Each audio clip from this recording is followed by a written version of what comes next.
Alright. Assalamualaikum warahmatullahi wabarakatuh.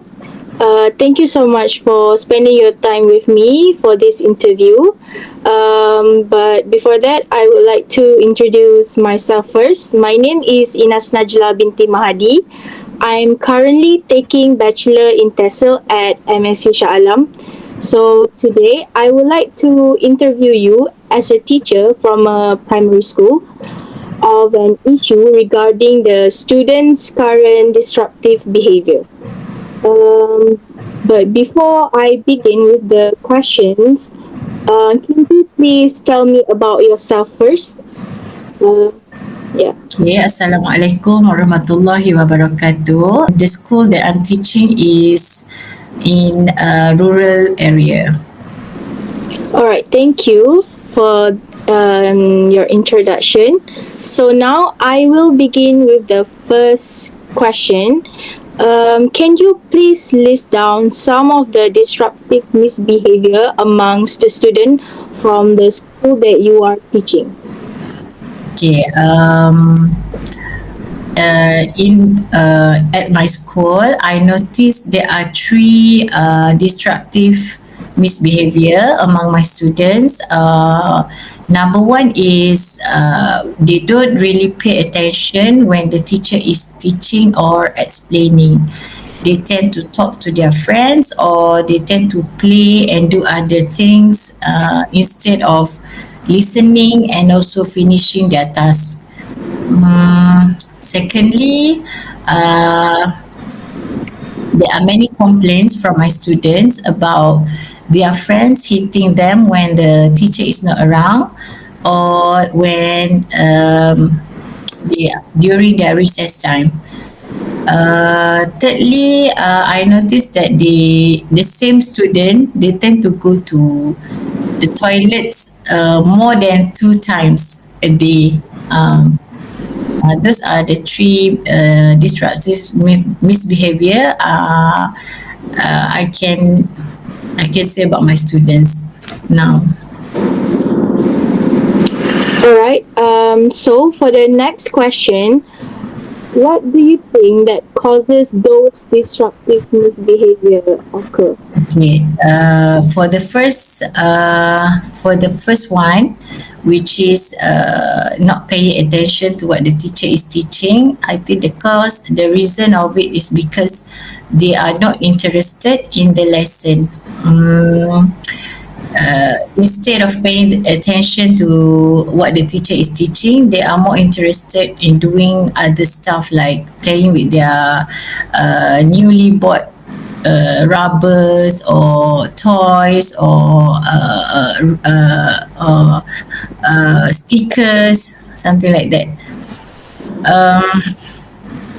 Secondly, when the students don't pay attention to what the teacher is teaching, some of them they don't understand what the teacher is delivering. What is it the teacher is telling them? Because some of my students they don't know how to read yet because they are in year one.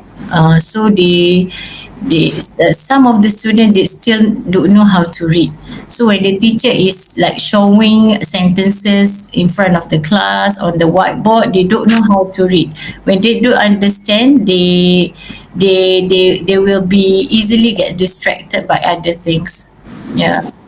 And secondly, for those students that have attitude issues, which is hitting their friends or bullying, these students, what I noticed, they try to seek for teachers and friends' attention.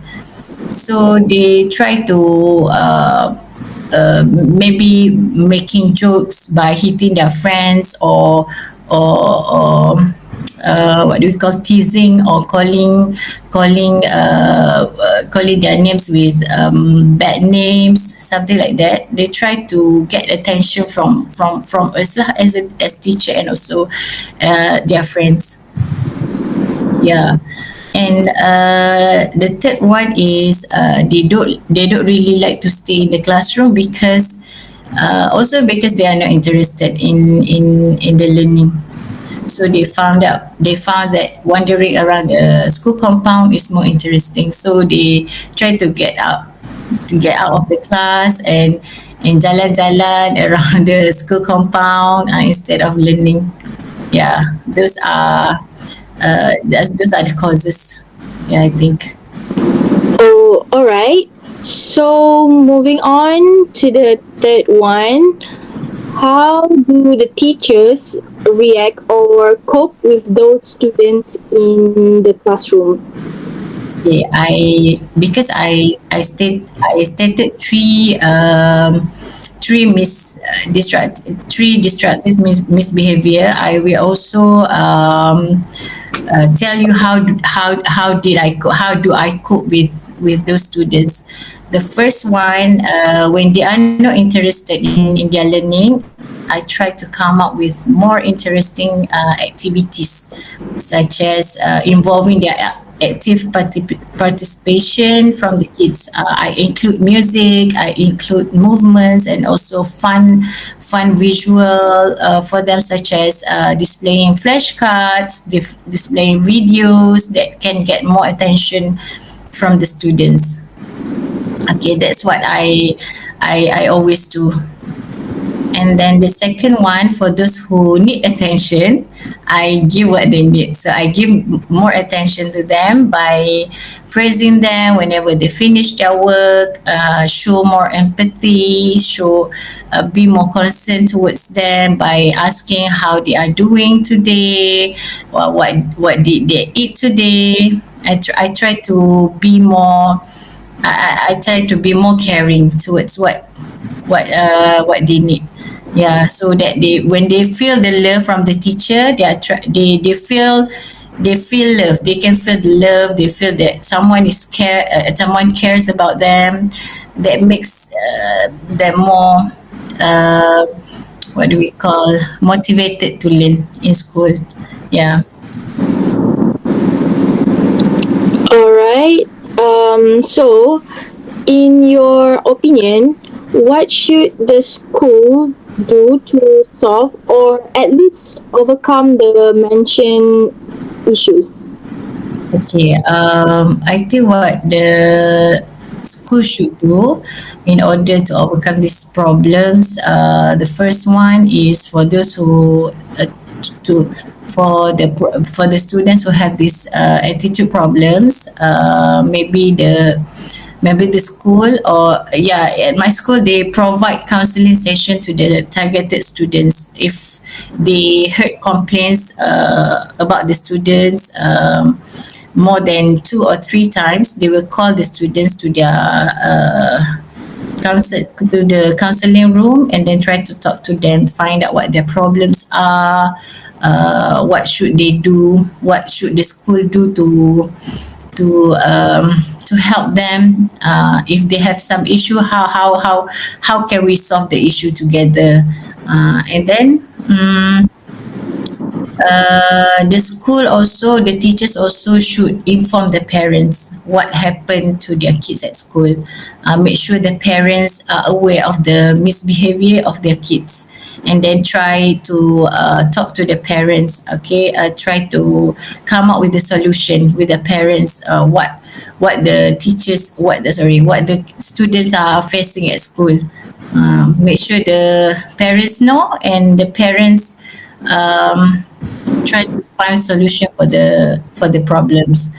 And then for school also, I think must provide more accessible teaching aids in classroom, such as projectors, so that it's easy for the teacher to come up with the fun learning activities. And then if we have projectors in class, it's easy to have projectors in every classroom. We don't have that budget, so every time I want to show videos or fun learning videos to the kids, I have to bring them to computer room, a computer lab at school. So it's quite,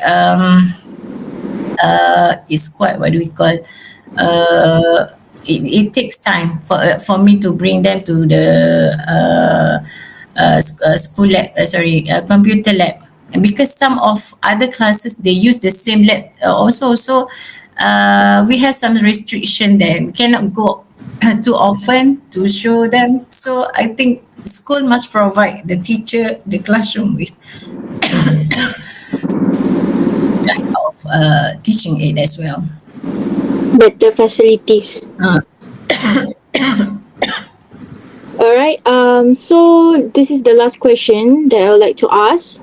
In your opinion, who should be more responsible for the student misbehavior? Is it the home, their home, the parents, or the school environment itself? And can you please elaborate on your answer? In my opinion, both home and school environment are responsible for this disruptive misbehavior. Okay, for example, my students who have these issues, these attitude issues, the majority of them they come from broken family. Some of them they don't have the parents are divorced, or some of my students that have this issue, the mom, the mother doesn't really have time for them. So I think parents need to be more aware of their kids' needs, their well-being, what the kids are lack of, and then always concerned about their feelings, whether they are happy or not at school, whether they have problem or not at school. Find out the problems as well as the solution if the kids are not happy at school or having problem at school. So providing them with what do we call healthy environment at home is really really important, because home is where everything starts, you know. If we are not sometimes when the kids are not happy at home, they try to seek attention. Well, sometimes when the kids don't have love or cares at home, they try to find it at school by doing what do we call this disruptive misbehavior, but because they think that by doing so they can get teachers or friends attentions. So it's very very important to have a safe and healthy environment at home. And also I think school also must provide them with this safe and healthy environment as well. I think school should provide should make sure all the kids are not influenced with influenced by their friends misbehavior. Try to what do we call try to find out if there is any problem, bully problem at school, or anything like that. Because at school also we know that friends give the students influence. Yeah, they get influenced by their friends. If the friends are bad, most probably the kids also will be bad also. So yeah, I think we both, as home and school, they both are responsible for this what do we call students misbehavior. Yeah, so we have to cooperate to make sure the kids have this safe environment. Yeah. The student needs an equal support from their parents and also the school. Yeah, I agree. All right, I think that's all for the interview. Thank you so much for spending your time with me for our project research. Okay, thank you for having me, and I hope this can help you with your research. Yeah. It will. Thank you. Okay, you're welcome. Assalamualaikum warahmatullahi wabarakatuh. Thank you for spending your time with me today for the interview. My name is NAJLA binti MAHADI. I'm currently taking Bachelor in TESOL at MSU Shah Alam. So today I would like to interview you as a teacher from a secondary school of an issue regarding the students' current disruptive behavior. But before I begin with the questions, can you please tell me about yourself? Hi, NAJLA. I used to teach in urban area school in Johor Bahru, but now I moved to a rural area school in Kelantan. So right now you can say that I teach in rural area, but it's not really rural because it's in a town of Tanah Merah, Kelantan. So it's suburban. Okay, I don't know what to call it, but it's not really rural area lah. Alright, thank you for the introduction. Moving on to the question. So, can you list down some of the disruptive misbehavior amongst the student from the school that you are teaching at right now? Okay. Since I've been teaching in 2014, I can see lots of disruptive misbehavior among students. One of it that I face with right now is students skipping classes, playing Tron, and they also refuse to do schoolwork when I give them some duty to complete, some work to complete. They refuse to do it because they just simply lazy or they don't want to do it. Okay. But there are some students who in my previous school in urban area where the students are more aggressive and they tend to be hostile towards teacher. They don't have enough respect for teachers in the urban area because they tend to be more outspoken and aggressive, and besides being lazy and naughty as well. So that's my answer for the question. Okay, thank you. Next, what the causes of those disruptive misbehavior to occur? Okay, there are many reasons for this misbehavior.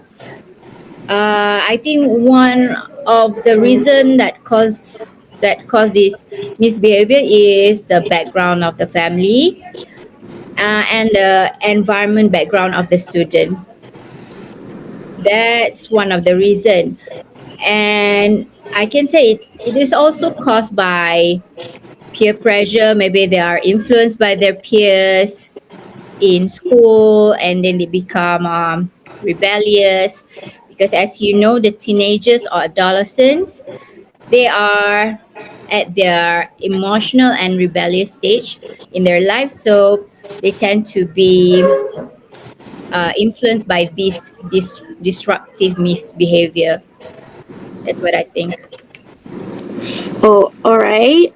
So now, how do the teachers react or cope with those students in the classroom?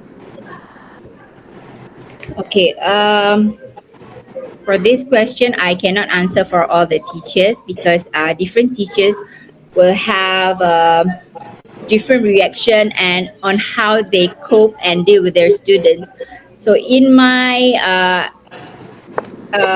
perspective on how I treat or react to my students, sometimes I handle them with you can say with kindness, or I tend to ignore their you can say they're asking for attention, and I tend to like ignore most of them, and then I try to use sarcasm to if they are lazy, they want to do this, don't want to finish their schoolwork, I will use sarcasm, and then they will laugh at me, and then sometimes they will do the schoolwork, and for those who's skipping classes, I will also use the sarcasm too, but most of the time I will take action and write their name in the what do you call it? They call it buku kawalan in class. So I will Oh, write their name. Those who skip my classes, I will write down their name, and then I will give the name to the disciplinary board for them to take for the action. If the students are always skipping class, I will give their name to the disciplinary board for further action. all right. So for the next question is, in your opinion, what should the school do to solve or at least overcome the mentioned issues? Okay. In my opinion, I think the school should first recognize the students with this misbehavior and give them a warning and ask them to go to the counselors and have some counseling session with the counselors. Because some of these students sometimes they are not really they're asking for attention, and maybe they have personal issues at home, they have family problems, and to get through to these kids, these students, we need to be able to understand them more, where their misbehavior, where their rebellious behavior coming from. So I think by using the counselors and the counseling department in school, you can get through to these students besides punishing them. Okay, because we always punish students for doing this and that. So I think, in my opinion, we should also use this what do you call it, this technique, you can say the technique, by using the counseling to handle the student with misbehavior. All right. So for the last question is, in your opinion, who should be responsible for the students' misbehavior?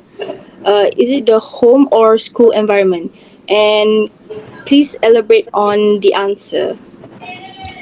Okay, for this question, I think everyone in society should take accountability for the misbehavior students, for student with misbehavior, because everyone should playing their part. As the saying goes, it takes the whole village to raise a child, right? And I think society must play their roles in making sure that younger generation are taken care of. That's my opinion. That's, at least that's for me. Okay. Or that's okay. And thank you so much for this interview. I really appreciate it. You're welcome. All Thank the best you. to you. All right. Assalamualaikum warahmatullahi wabarakatuh. To our respected lecturer, Madam Cynthia, today our group will be presenting the students' current disruptive behavior. But before we start, we would like to introduce ourselves first. My name is NAJLA. My name is SHAHEERA HUSNA. My name is NABILAH. My name is ALISHA. My name is HANISHA. My name is ALYA. My name is NAJWA. And my name is SITI NURBAHIYAH. All right, now Bahia will begin with the introduction first. Okay, so for now, I will be explain about what is disruptive behavior that could distract others, or in other words, it is when someone has started to act weirdly that could make others feel distracted. This commonly will happen to a student since they are in process to growing up. but it could possible to happen towards adult too. This this disruptive behavior can be happen for so many reasons, like when someone have past experience that makes them feel traumatized, and with that they will be start to acting weird, or behave weird, so that they will avoid they will avoid they will avoid themselves from being attacked. So when it comes to students' disruptive behavior, I will be explaining about what I mean. I'm sorry. When it comes to the students, which they have two categories, which primary school and secondary school. So first, I will explain for the primary school first. Primary school, known as the first stage of education for kids from age 7 to 12, which they would provide. They would provide the first formal education, and they need to complete it before they want to enter to the secondary school. While the secondary school is known as the second stage of education for students from age 13 to 17, which they will provide the secondary of education, and they need to pursue their education in secondary school before they need to enter to the next stage, which as college students. So that's all from me. I will pass to the Shaheera. Thank you, Bahia. Okay, now we have interviewed two different teachers from different level, and we have asked them these 5 questions. Okay, for our first question, we asked them to list down the disruptive behavior among students from primary and secondary. Okay, so teacher A, who is from the primary school, has mentioned that most of the students will hit each other during recess. They will not pay any attention and will sneak out of class and go to the toilet. Okay. Meanwhile, for secondary students, they will skip classes and refuse to do schoolwork. From this, it shows different type of misbehavior at different age of students. And we can say here, primary students are more immature as they are still young to be compared with secondary students. Next slide. In the next question, we ask what are the causes of disruptive misbehavior occurring. And as you can see from the slide, once again, primary school have more causes rather than secondary school, which are distracted by their toys, stickers, they cannot read yet, they want teachers' attention, and they will waste their time wandering around. But as we look at the causes of secondary school, they are pretty general. They are most likely because of the background of the family, environment background, and peer pressure. Students from primary schools are easy to get distracted from since they just entered a whole new world. Plus, these students, they don't really know how to read or write well. Even teacher A herself mentioned that she taught year 1 students and some of them are not able to read yet. Meanwhile, for secondary students, they are from rural areas. So of course, with their small populations, they might not be socialized enough unlike other students. Next, Nabila will continue with the next question. Thank you.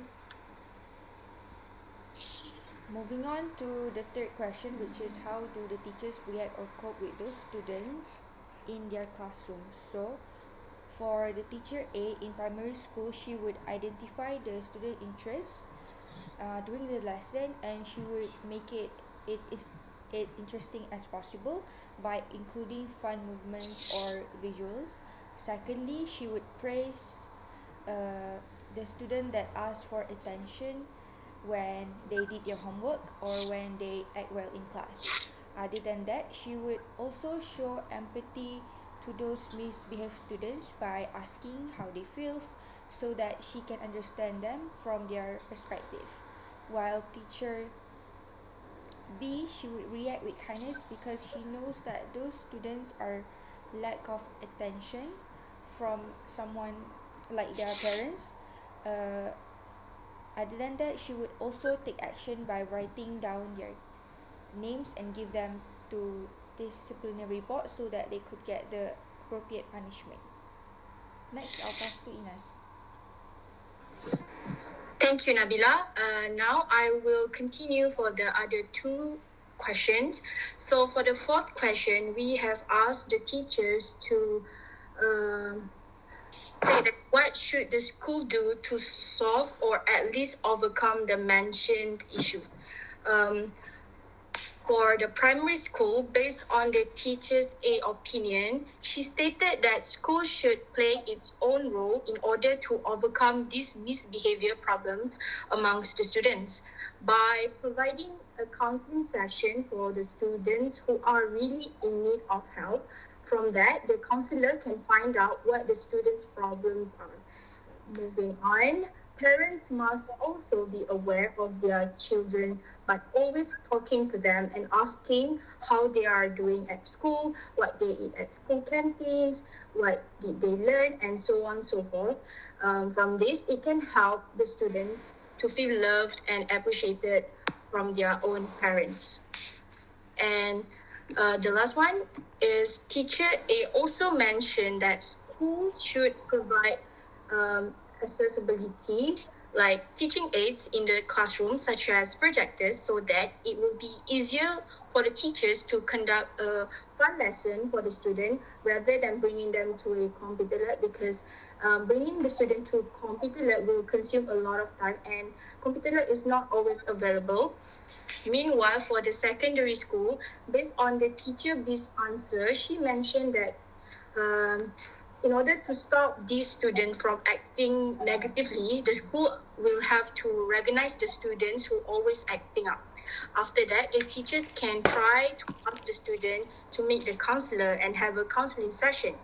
From there, they can actually identify what these students are looking for. It's either they want attention from other people or they just misbehaving just because they are bored. And therefore, if going to the counselor does not work for them, then the higher department needs to give warnings for them to stop. Moving on to the next slide. This is the last question that we asked for the teachers. In their opinion, who should be responsible for the students' misbehavior? Is it the home or the school environment? And the answer based on teacher A, she has mentioned that both sides have to take responsibilities towards the students' behavior. These students who have misbehavior usually come from a broken family. With that being said, parents must play their role in taking care of their children by asking them how they are doing as well as their well-being at school. From this, it can help the student to feel loved in a healthy environment. And also, the teacher also mentioned that school must observe the students' well-being by making sure that the students are not influenced by all of the negative behaviors amongst their peers. And for the secondary school, from the teacher B's point of view, she stated that the society needs to take accountability. On the other hand, if a parent, a friend, or a teacher does not do their part like how it's supposed to be, so the society must play its part as well, so that they will manage to help the student to be a successful person for their own future. That's all from me. I'll pass to ALISHA. Thank you, Ines. Now I'll explain the practical ways to overcome the issues in primary school. The first one is creating a unique call and response. For instance, it can be done through familiar rhythms or songs that the students love, and if they do it repeatedly in class, they will eventually put on an automatic response. As a result, it can help catch the students' attention in class. The second one is having a bathroom policy, which is to establish rules. Instead of going to the bathroom in a group at the same time, it is better to make it clear that students should go to the bathroom one at a time. This is to prevent unnecessary talks. that can waste their time. However, in order to make the students remember the rule clearly, it can also be written on a card or paper so it can be placed in class and served as a daily reminder. Next, I'll pass it to the next presenter. So for the last point, which is creative lesson and activity. So another way to make lessons more engaging is by being creative in class. By incorporating real life situations that students can relate to, they can develop valuable skills and understand the true value of the lesson. So this approach does not only capture their interest but also encourages active participation. So being creative with lessons can make learning enjoyable while helping students grasp the content that is being taught better. So moving on to the next slide. Okay, so gamification in education. So in secondary schools, teachers can use gamification to make lessons more interesting. Games like quizzes and Kahoot can engage students and help them learn while having fun. It's a great way to keep students engaged and interested and motivated to learn. So gamification can be a great tool to make learning enjoyable and effective in secondary schools. So passing on to Aisha. Alright, so for the next point, which is teach students via movies. So teachers can display an educational movies for once a week for the student to let them watch and observe by themselves and what is the point and figure out what is the point of the movie that has been shown by the teacher. Afterwards, the teacher can give a chance for the students to share their own thoughts about the movies. And so with this fun activity, students will start to feel very interested with the lesson and keep coming to class. For the next point, which is operant conditioning positive punishment. So one of the issues that was being mentioned by the teacher B is that students hardly want to submit their homework. So to solve the problems, we can apply the B.F. Skinner theory, which is the operant conditioning theory, and to be specifically is positive punishment. For example, if the student doesn't complete the homework, we will punish them by giving them a jumping jack for like 10 times. So that after for next times, the student will reflect back and know the consequences if they doesn't complete the homework. And next, I will pass to the next presenter to conclude the presentation. So now I'll be talking about the conclusion for this project. To sum up everything that we have done for this project, as a group, we can say that we had an enjoyable journey analyzing the interviews and interviewing the teachers from S3BTK and SMKTM. We are grateful to be given the topic of students' current disruptive behavior for this project, as we are now more aware and prepared than we used to be. As future educators, the new knowledge and information gained in the process of this project will surely be used in the future, where we will have to handle students from various backgrounds with many behaviors. We believe that every student should reach their full potential in learning.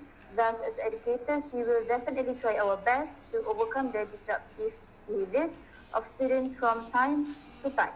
That's all from us. Thank you very much.